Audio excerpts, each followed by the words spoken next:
Texto de João capítulo 11, versículo 46. Louvado seja Deus. Eu nem fiz a consulta hoje aí, né? A versão inglesa. Meus irmãos, essa história da crucificação, né? Ela tem vários pormenores. E sempre a gente tem que estar relembrando, a gente nunca esquecer. São as lições da Bíblia que a gente nunca pode esquecer. O salmista diz, tudo que há em mim, bendiz, ó minha alma, ao Senhor, e tudo que há em mim, e eu não me esquecerei de nenhum dos seus benefícios. A gente pode até esquecer fisicamente, mas o Espírito Santo está sempre lembrando a nós, glória a Deus, a situação, o princípio, a promessa, a exortação e edificação de Deus para nós. Então, que nós possamos relembrar, como diz o profeta, quero trazer à memória o quê? Aquilo que me traz esperança, glória a Deus. Então o texto da palavra de Deus diz assim, mas alguns deles foram ter com quem? Os fariseus. Os fariseus, né? Eram aquele grupo, aquela elite religiosa, que tinha o domínio ali da explicação religiosa, bíblica, mas tinha uma outra classe que era os saduceus. Os saduceus compunham a liderança dos sacerdotes. No caso, o sumo sacerdote era um saduceu. Então, alguém foi, que sempre vai ter os informes, né? Os informantes. Na verdade, tudo que a gente, né? A gente observa que uma vez eu ouvi um pastor falando que o irmão estava falando mal do próprio pastor, né? Aí ele, ao invés dele criticar, ele criticou o outro que falou para o pastor, né? Eles, irmão, se o irmão falou de tal conhecesse eu nos meus pormenores, ele ia falar muito mais ainda, né? Muito mais ainda. Então, o certo é que nós estamos numa caminhada de aperfeiçoamento cristão, glória a Deus. E esses informantes foram até os fariseus e disseram-lhe o quê? O que Jesus tinha feito. O que Jesus tem feito por você, meu irmão, minha irmã? Glória a Deus. Muita coisa, não é não? Você pode relatar, catalogar as bênçãos de Deus na sua vida. O que Jesus tem feito através da sua bondade, do seu ministério. Foi isso que ressaltou, né? Durante um período de quantos anos foi o ministério de Jesus? Foram quantos anos? 3 anos e 6 meses. O que foi que Jesus fez durante esse período todo? Tanta coisa boa.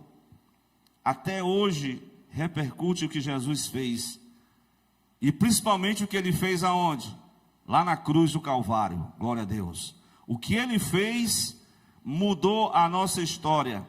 Então, de certa forma, toda essa gama, essas informações do que Jesus tinha feito, glória a Deus, para a edificação da fé daqueles que ainda não creram, daqueles que estão na fé, se alimenta, se fortalece dos feitos, do conhecimento dos feitos de Deus. Então nós temos que cada dia se alimentar da palavra que pronuncia os feitos de Deus. E Deus tem feito coisas grandes, como diz o salmista.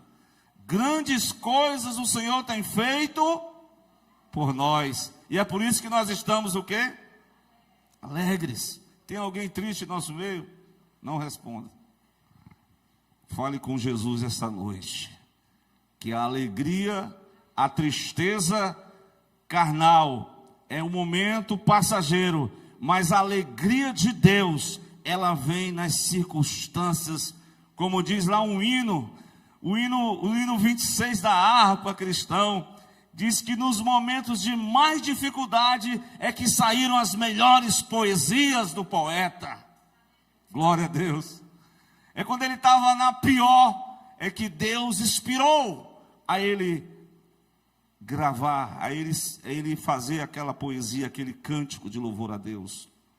Então, louvado seja Deus. O que Jesus tem feito por nós, pela sua igreja. Durante esses 3 anos e 6 meses, ele fez muita coisa, né? Quando eu estudei os evangelhos, a gente conseguiu ler que, na leitura, foi catalogado 35 milagres. E João diz que ele fez muito mais, mas não foi registrado. Os que estão registrados, só o que Deus quis que fosse registrado. Certo?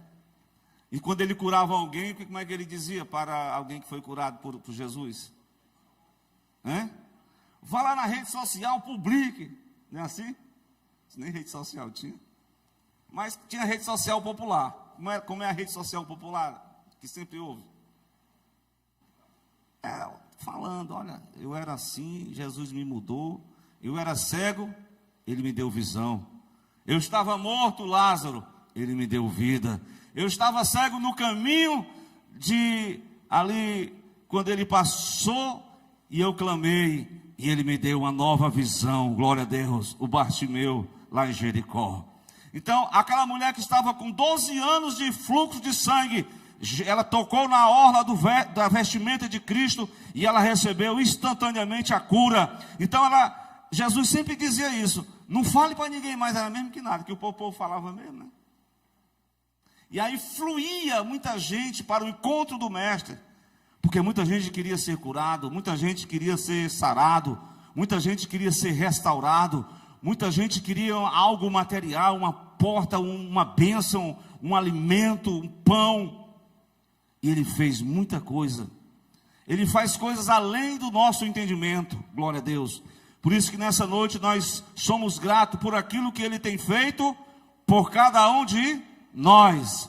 Glória ao nome de Jesus pelos seus feitos. Então, meus amados irmãos, é com muita alegria que nós estamos aqui para proclamar os feitos de Jesus. O que foi que ele fez por nós, né? E nós vamos relatar esse feito, né? Os milagres. Aqui no contexto bíblico vai falar da ressurreição de Lázaro.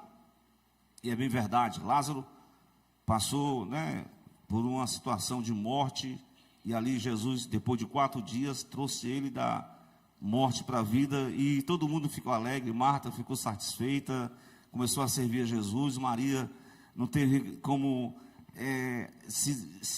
se aproximou do mestre, deu muitas graças, muita gratidão. O Lázaro se tornou um grande evangelista, atuante na obra de Deus.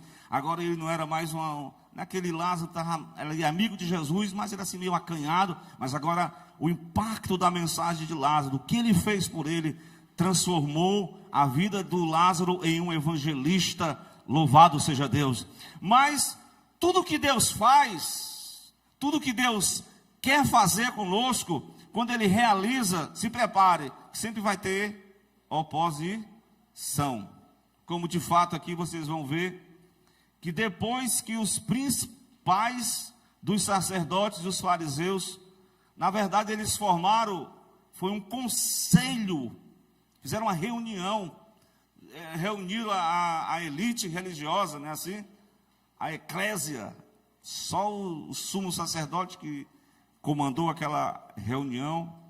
E na reunião ela tem um tema. Qual é o tema da reunião? A reunião era o seguinte: o que faremos? O que nós vamos fazer, minha gente?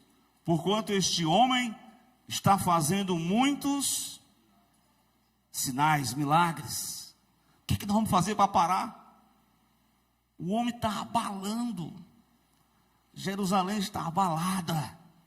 A Galileia foi abalada. Até na Samaria ele impactou. Até em Decápolis ele tocou. Ele fez muitos feitos que trouxe uma repercussão boa para os discípulos, para os seguidores. Se bem que tinha uns que só seguia Jesus Ah, se Jesus fizer, eu vou ser crente. Se ele não fizer, eu não vou ser crente. Mas independente do que ele faça ou não, sejamos firmes, sejamos servos de Deus. Se Deus fez ou não fez, mas ele continua sendo Deus, e no tempo certo ele vai fazer. Você crê nessa palavra? No tempo certo ele vai fazer na tua vida o que está completando, o que está faltando, ele vai fazer. Muito mais, diz o apóstolo Paulo, muito mais, além daquilo que pedimos ou pensamos, ele fará muito mais. Por isso não se canse de orar. Já orei tanto, Deus não fez nada. Continue orando. Continue orando. Na hora de Deus, ele vai fazer. Ele vai fazer o milagre. Ele vai abrir a porta. Ele vai transformar este homem assim, velho, em uma nova criação. Glória a Deus. Meus amados irmãos, qual era a temática daquela reunião? O que faremos? Como vamos barrar, como vamos brecar este homem?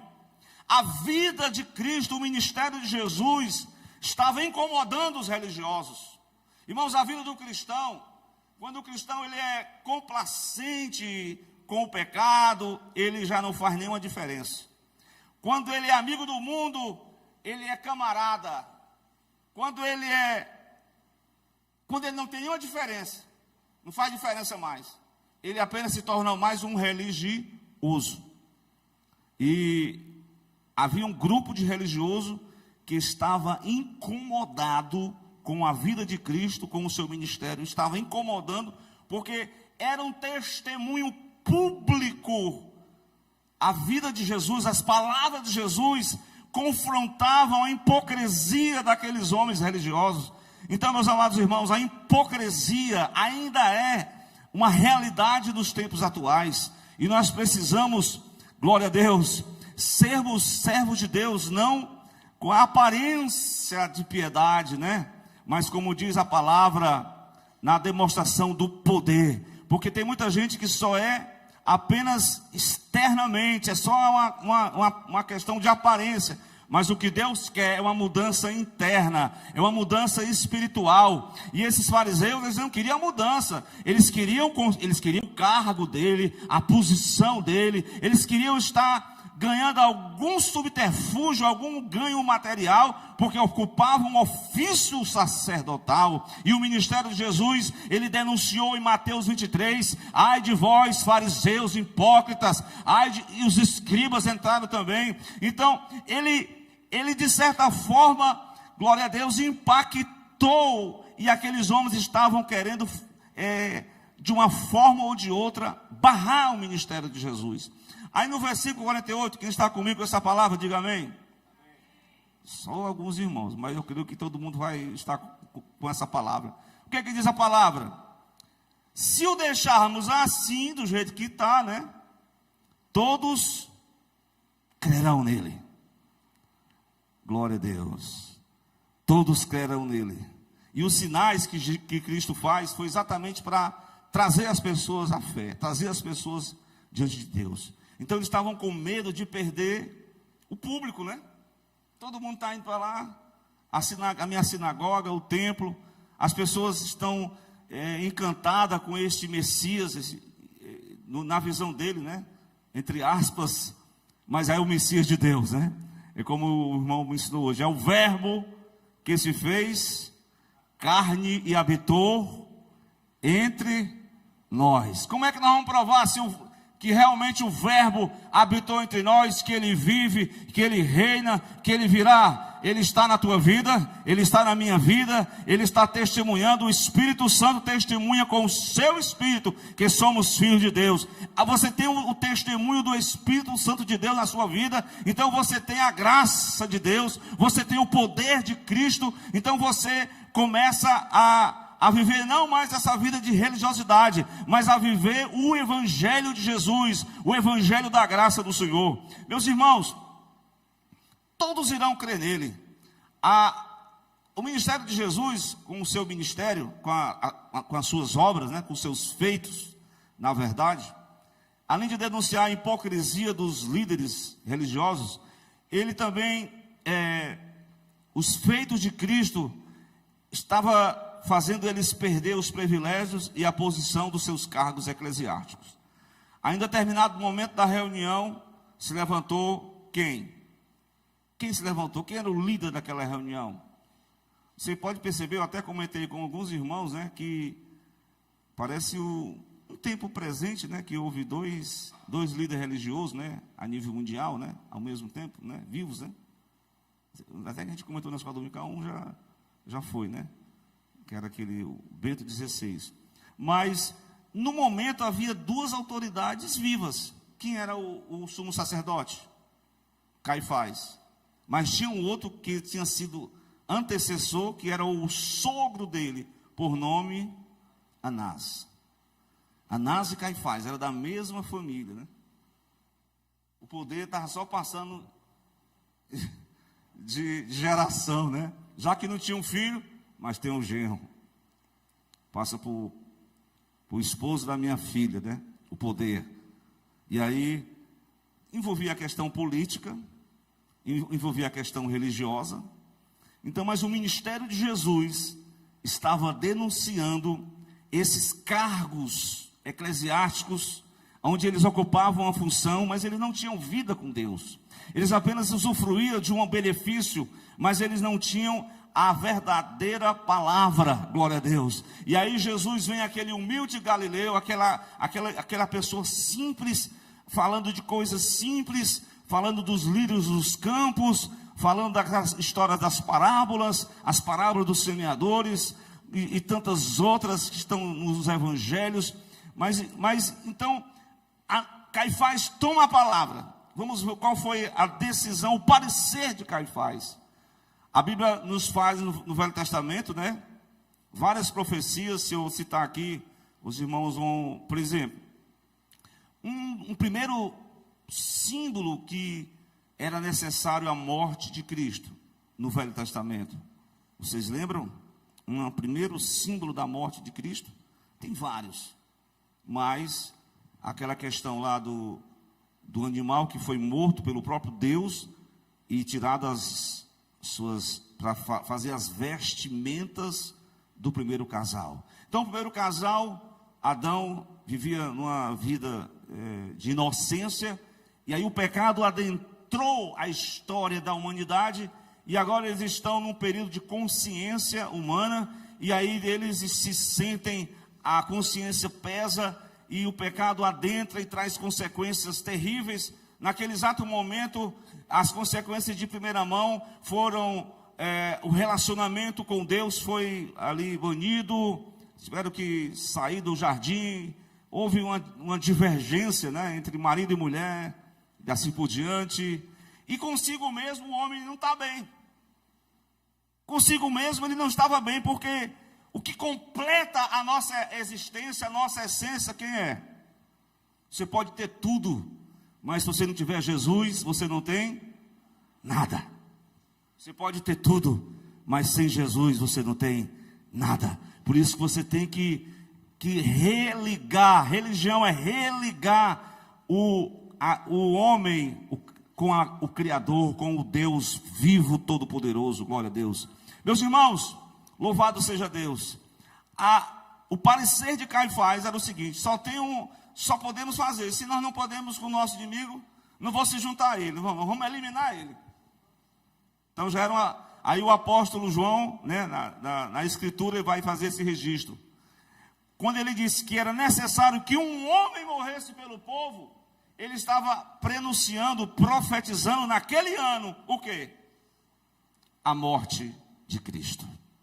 Eles tinham medo que os romanos viessem, né, que o ministério de Jesus ele podia causar uma revolução social, né, e nesse ímpeto de querer uma libertação, os romanos vinham com aqueles soldados, e aí botavam a ordem na casa, e ia matar gente, ia tirar aquela classe religiosa do poder, eles iam colocar os deles, de forma que esse não era o propósito de Jesus, a verdade é, mas tudo concorria para a morte do Filho de Deus, e foi como fosse uma profecia, sem querer, querendo, né? Sem querer acertou. pessoa, às vezes a fala da pessoa, né? A fala da pessoa é interessante. Você fala uma coisa aqui, por exemplo, Pedro falou para Jesus o quê? Sobre a morte dele. Não, Senhor, tu não vai fazer esse negócio não. Aí que foi que Jesus replicou com Pedro? Falou, as palavras que você está falando estão canalizadas pelo reino do maligno. Está repreendido. Use as suas palavras para abençoar.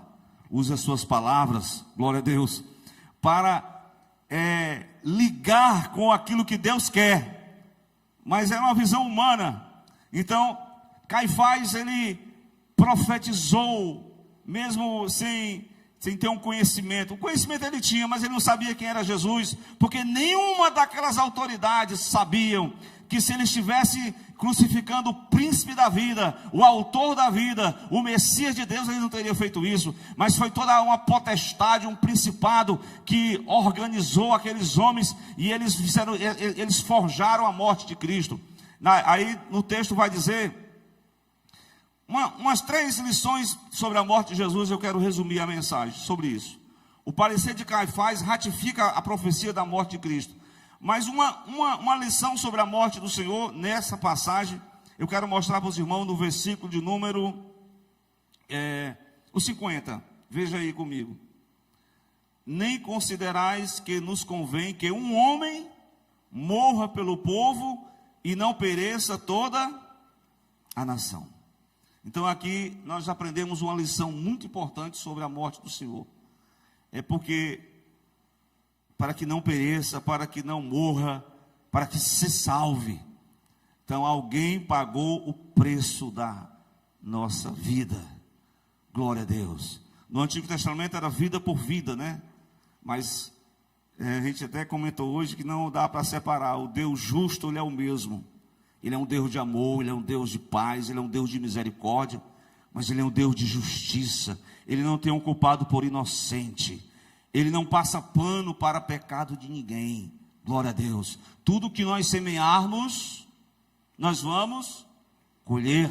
Portanto, nós precisamos entender que este Deus, ele é um Deus. No hino 18 da nossa harpa cristã, tem uma frase lá na poesia que diz assim, que na cruz estão unidos 2 atributos de Deus. Quais são eles? Primeiro é a justiça e o segundo, o amor. Na justiça, Deus exigia a morte do filho. No amor, Deus substituiu o pecador pelo filho. Glória a Deus. Na justiça se cumpriu o salário do pecado, é a morte. A morte do Filho de Deus. No amor, foi uma obra de amor. Ele se identificou com o pecador. Glória a Deus. E ele trouxe novamente pela sua morte a vida que estava morta.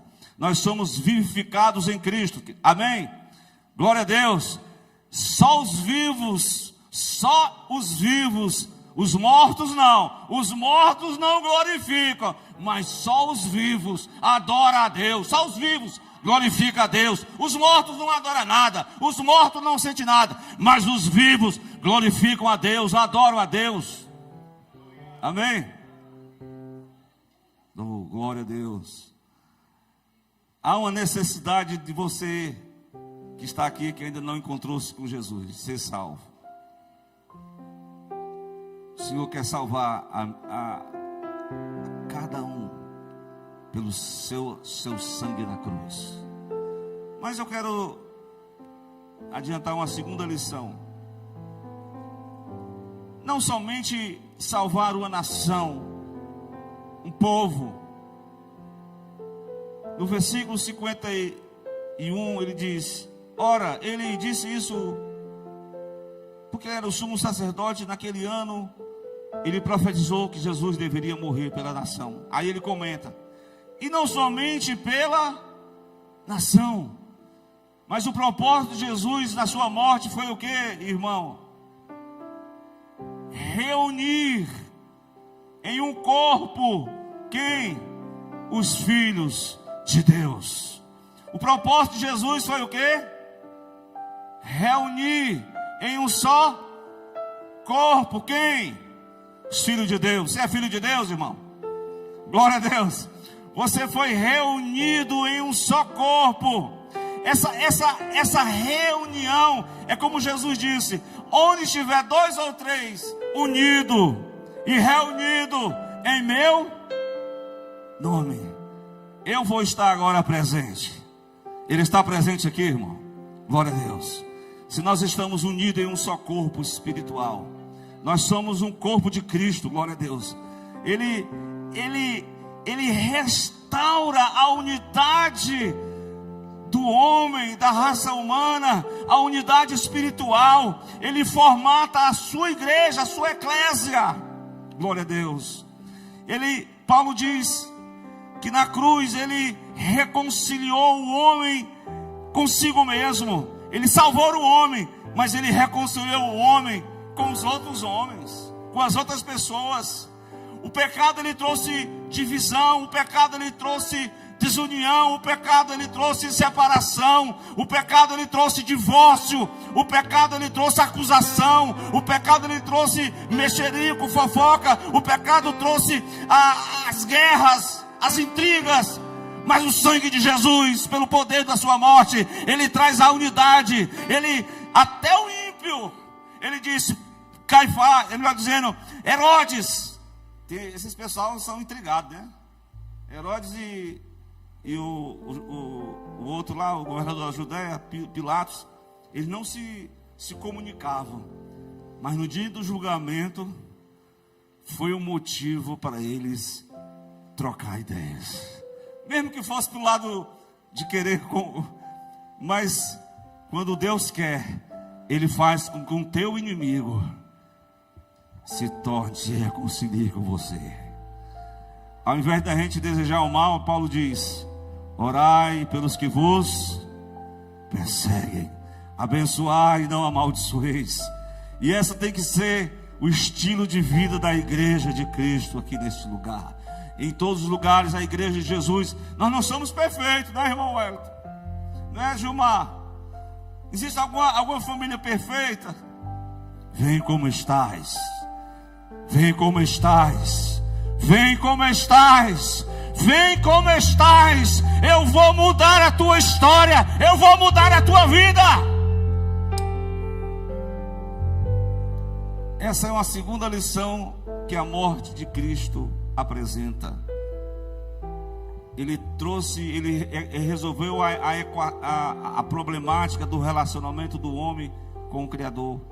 Ele também trouxe a reconciliação em um só corpo. Ele uniu judeus, gentios, homens e mulheres debaixo da cruz de Cristo.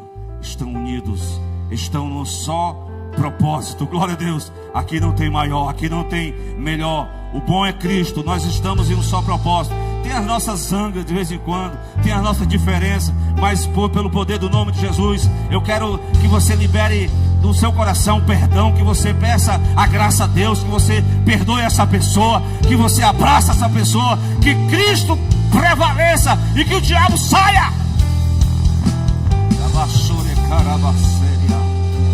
Aleluia! Aleluia! Oh, glória! Meus irmãos, vamos para uma terceira parte para a gente concluir. Quem está entendendo a mensagem? Amém?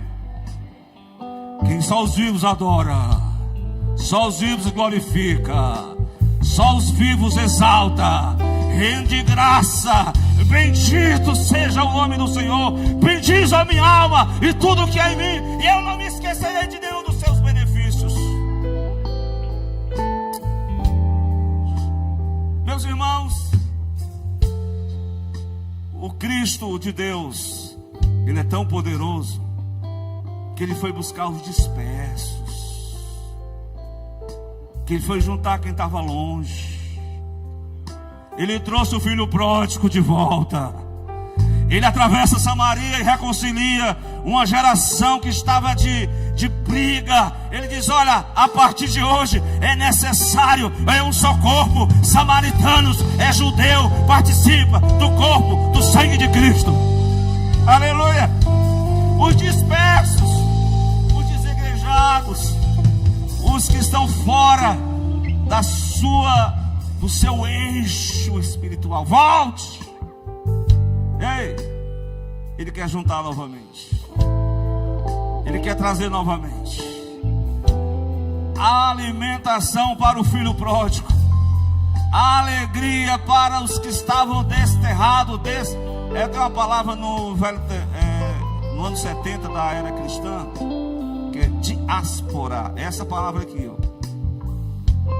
que eu li aqui em Carentes, ele diz assim, ó: não somente em um só corpo, mas os que andavam dispersos.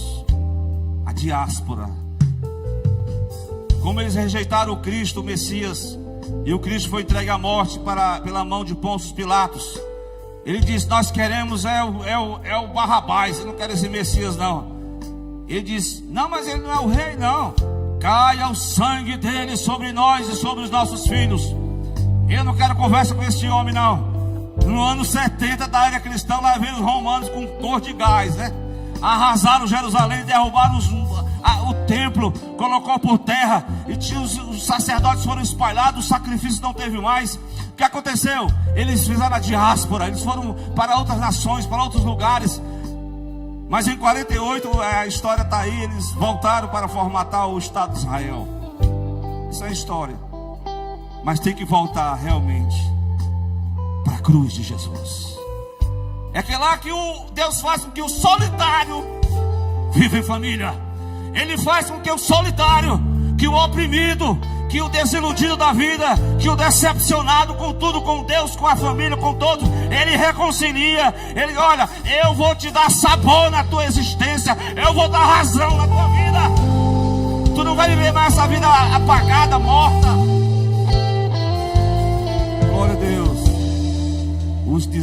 Os dispersos, eles têm um encontro consigo mesmo, porque voltar para Deus é uma cura interior, é uma cura da mente, é se encontrar com a vida, é voltar a funcionar como foi que ele começou a obra. Continua a fazer. Quem deseja que Cristo continue a fazer a sua obra, fique de pé. Você quer que Ele faça, fica de pé. Se Ele quer que Ele continue fazendo os seus feitos na sua vida, glória a Deus. Diga assim: eis-me aqui, Senhor. Começa na minha vida. Começa a fazer agora. Muda esse coração de pedra, faz um coração de carne.